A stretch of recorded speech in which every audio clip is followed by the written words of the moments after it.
আপনি এতক্ষণে বুঝতে পারছেন যে আমি কি বলতে চেয়েছি, কারণ আমার যে হেডলাইন লেখা আছে বা যে ব্যানার দেওয়া আছে যে দিল্লিতে বিস্ফোরণ, সন্দেহের তীর বাংলাদেশে। এটা দেখে হয়তো অনেকে চিন্তা করছেন যে দিল্লির লাল কেল্লায় একটা বিস্ফোরণ ঘটলো, এটা সন্দেহের তীর বাংলাদেশের দিকে কেন যাবে, কেন যাবে বা কেন বলছি এই কথাটা, সেটাই আপনাদের সাথে আজকে আলোচনা করব। চারটা কারণে আমি নয়, গোয়েন্দা সংস্থাগুলো এই বিষয়টা নিয়ে ভাবছে।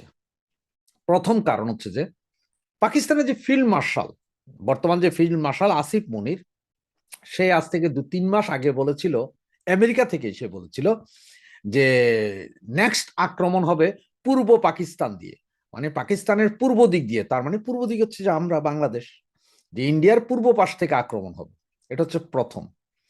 এবং সেকেন্ড, দ্বিতীয়, আবারও আমেরিকাতে, সেই আমেরিকাতে দাঁড়িয়ে আমাদের জামাতের মহামান্য নায়েবে আমির, আপনাদের জামাতের নবী নায়েবে আমির আব্দুল্লাহ তাহের, উনি কি বলেছেন যে 50 লক্ষ সোলজার বা গেরিলা যোদ্ধা ওনাদের কাছে আছে, যেটার 25 লক্ষ ওনারা ইন্ডিয়াতে পাঠিয়ে দিবে, যারা গজবাতুল হিন্দ করে ইন্ডিয়া দখল করবে। এবং থার্ড থার্ড যেটা, সেটা হচ্ছে লস্করি তৈয়বার সেকেন্ড ইন কমান্ড, তিনি কিছুদিন আগে বাংলাদেশে ঘুরে গিয়েছেন এবং সেই ঘোরাটা সরাসরি ইন্ডিয়ান বর্ডার, মানে বাংলাদেশের যে জায়গাগুলোতে উনি ঘুরেছেন পুরোটাই ইন্ডিয়ান বর্ডার। কেন উনি ঢাকায় ঘুরতে পারলেন না, চিটাঙ্গে ঘুরতে পারলেন না, সেই জায়গায় না ঘুরে উনি ইন্ডিয়ান বর্ডার এরিয়াতে বিভিন্ন মসজিদ মাদ্রাসাতে গিয়ে উনি বক্তৃতা দিয়েছেন।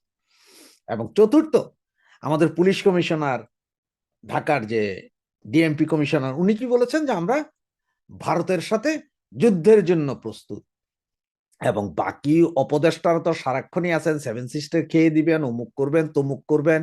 এবং কয়েকদিন আগে যে পাকিস্তানের সেনা বাহিনীর সেকেন্ড ইন কমান্ড আসলেন, সেইখানেও ইন্ডিয়ার বিভিন্ন অঞ্চল বাংলাদেশে ঢুকায় একটা ম্যাপ তৈরি করে ওনাকে দেওয়া হয়েছে, যেটা মাহফুজ এর আগেও করছে। এই সব ঘটনাগুলোর কি কিন্তু এখন ওরা সূত্রে ওয়ান বাই ওয়ান মিলাচ্ছে।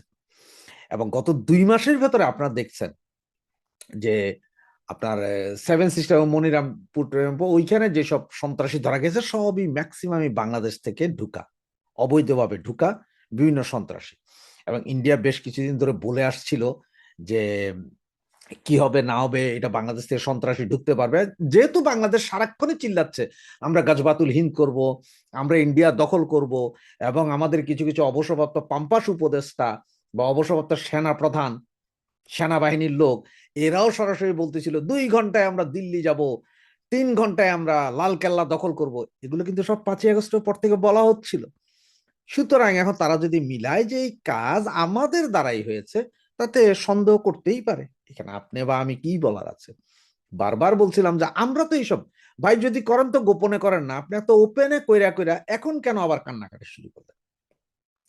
আপনার গতকাল গেল 10 তারিখ, 10 তারিখে ইন্ডিয়ার সবচেয়ে প্রচার বোর্ড ইংলিশ পত্রিকা ফার্স্ট পোস্ট, তারা লস্করি তৈয়বা নিয়ে একটা নিউজ করেছিলেন যে লস্করি তৈয়বা বাংলাদেশে লান্স ল্যান্সপোর্ট করতেছে, মানে এখান থেকে তাদের সন্ত্রাসী কার্যক্রম চলবে।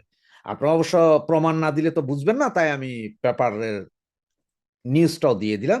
এছাড়া আরো কিছু পত্রিকা, ইন্ডিয়া আরো একটা পত্রিকা 3টার সময় নিউজ করেছিল যে যে কোনো সময় এই পাকিস্তানি গ্রুপ তারা বাংলাদেশ হয়ে ঢুকে কিছু একটা করতে পারে। এরপরেই 6টার দিকে লালকেল্লাতে গাড়ি বিস্ফোরণ। এবং ওদের যে রড যে এজেন্ট বা ইন্ডিয়ার যেসব পুলিশ সেনাবাহিনীর যেসব গোয়েন্দা সংস্থা আছে, এরা গত কয়দিনে কয়েক হাজার কেজি আরডিএক্স এবং নিউট্রন ধরছে, মানে যেটা দিয়ে পুরো ইন্ডিয়াই ব্লাস্ট করে দেওয়া যায়। তাদের কথা হচ্ছে পাকিস্তান ইন্ডিয়ার যে বর্ডার, ওটা তো টোটালি সিল সেই অপারেশন সিঁদুরের পরে, ওখান দিয়ে কিছু ঢুকার রাস্তা নেই। আর আমাদের সাথে আছে প্রায় মনে হয় 42 কিলোমিটার বা 42,000 কিলোমিটার এরকম কিছু একটা বিশাল, কারণ আমরা তো 99% আমরা ইন্ডিয়ার সাথে বর্ডার। সুতরাং আমাদের এখান থেকে ঢুকার সম্ভাবনাটাই বেশি। তা না হলে যেটা এখন গোয়েন্দা সংস্থা, ইন্ডিয়ান গোয়েন্দা সংস্থা যেটা ভাবছেন, যে তা না হলে হঠাৎ করে গত 3 সপ্তাহ আগে লস্করি তৈয়বার সেকেন্ড ইন কমান্ড কেন বাংলাদেশে আসবেন এবং ইন্ডিয়ান বর্ডার এরিয়ায় কেন সে ঘুরবে? এটার ছবি আমি এর আগের ভিডিওতে দিয়েছি, ওই ভদ্রলোকের জঙ্গিটার এবং এখন যারা দেরকে ধরা হচ্ছে, যার গাড়ি বা যাকে ধরা হচ্ছে, যার ফ্যামিলি ধরা হচ্ছে, সব ওই লস্করি তৈয়বা, সব শালার পুতের জঙ্গি মুসলিম এরা। তো এখন এই জন্যই দেখেন সন্দেহের তীরটা আমাদের দিকে। এখন আমরা যদি আগামী সপ্তাহ থেকে যদি দেখি যে রাস্তার কোনো এক জায়গায় হয়তো আমাদের ওই যে হাদি ভাই আছে না একজন, ওই যে খালি এই ছাত্রলীগ ধর জবাই কর, এ হাদির লাশ দেখি, বা যদি আমরা ফুয়াদকে কোনো পার্কের ভিতরে পইরা থাকতে দেখি ময়রা চিৎপটাং হইয়া, বা আপনাদের নবী জামাতের আমির নায়েবে আমির ওনারা যদি চাঁদের দেশে পাঠাই দিতে দেখি রাস্তাঘাটের কোথাও, হাসনাত আবদুল্লাহরও যদি দেখি যে কোথাও চিঠিয়া পইরা রয়েছে, সার্জিস এদের পইরা রয়েছে, এ তো অবাক হওয়ার কিছু। কারণ এই ঘটনা, এই ধরনের ঘটনা ইন্ডিয়া এর আগেও পাকিস্তানে আপনারা দেখেন না, কত কত সন্ত্রাসী যে কেউ পার্কে গেছে, কেউ বৌনিয়া খাইতে গেছে, কেউ বৌনিয়া ওই যে সবাস করতে গেছে, ওখানে যায় ময়রা চিঠিয়া পইরা রয়েছে, কেউ জানে না কে মাইরা গেছে, কিভাবে মরছে, কেউ জানে না। তো এইরকম যে আগামী এক সপ্তাহের ভিতরে বাংলাদেশেই শুরু হবে না, তার কি কারণ হচ্ছে দেখেন 17 জন গোয়েন্দা কর্মকর্তা এর আগে, আমেরিকান 5 জন, 7 জন টার্কি, 7 জন পাকিস্তানি, সব ময়রা পড়ে ছিল বিভিন্ন হোটেলে, বাসা, বন্দরে, এমনকি সুইমিং পুলের ভিতরেও। একজন ছাড়া বাকি কারো খবরই পত্রিকাতে আসেনি। ওই একজনের খবরও এটা ওই ওই হোটেলের কর্মচারীদের ভুলেই নাকি চলে আসছিল, কারণ ওরা জানতো না, চিল্লাচিল্লি হয়েছে, পুলিশ এসে গেছে, সুতরাং এটা জানছে। আর বাকি কারো কথা মিডিয়াতে প্রকাশ করে চুপ, যে যার যার লাশ এম্বাসির মাধ্যমে নিয়ে গেছে। তো এইরকম যে আগামী এক সপ্তাহের ভিতরে বাংলাদেশের বিভিন্ন জায়গায় পড়তে শুরু করবে না, তার গ্যারান্টি কোথায়?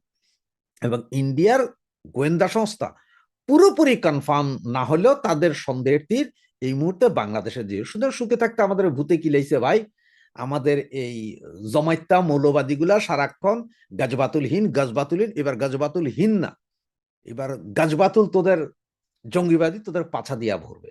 এটাই তোরা এখন প্রমাণ করে দিলি যে বাংলাদেশও একটা জঙ্গিবাদী দেশ। আর এটা যদি হয়, আর এখন যদি মারতে আস না, ওই তোদের পাকিস্তানি বাপ আর তোদের বাঁচাইতে আসবে না।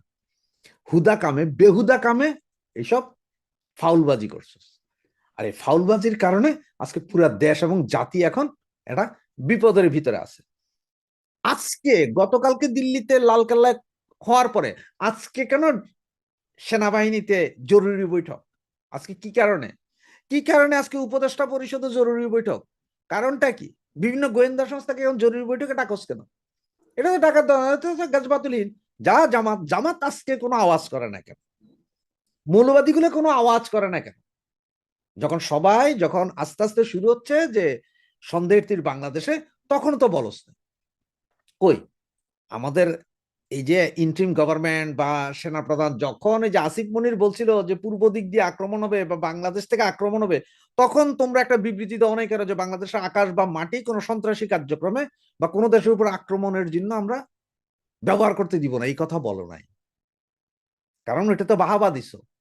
এই যে জামাতের নায়েবে আমির যখন বলল যে 50 লাখ লোক আছে, 25 লাখ পাঠামো গাজবাতুল হিন্দ করতে, তখন আপনারা কই গেছিলেন? মুখে কুলু পাটছিলেন, মুখে নুনু নিয়ে রাখছিলেন, তখন বলেন নাই কেন? এখনো চুপ আছেন, তখনও বলেন নাই যে না এটা ভুল করছেন।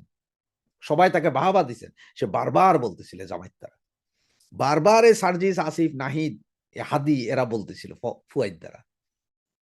আজকে যদি আপনারা যদি একের পর এক যদি বিভিন্ন জায়গায় যদি ওই পইরা থেকে চাঁদের দেশে চলে যান, তাতে কারো কিছু করার নাই।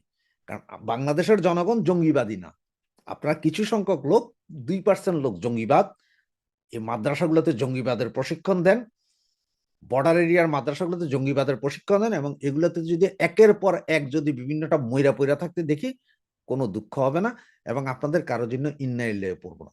কারণ আপনাদের দোষেই আজকে আমরা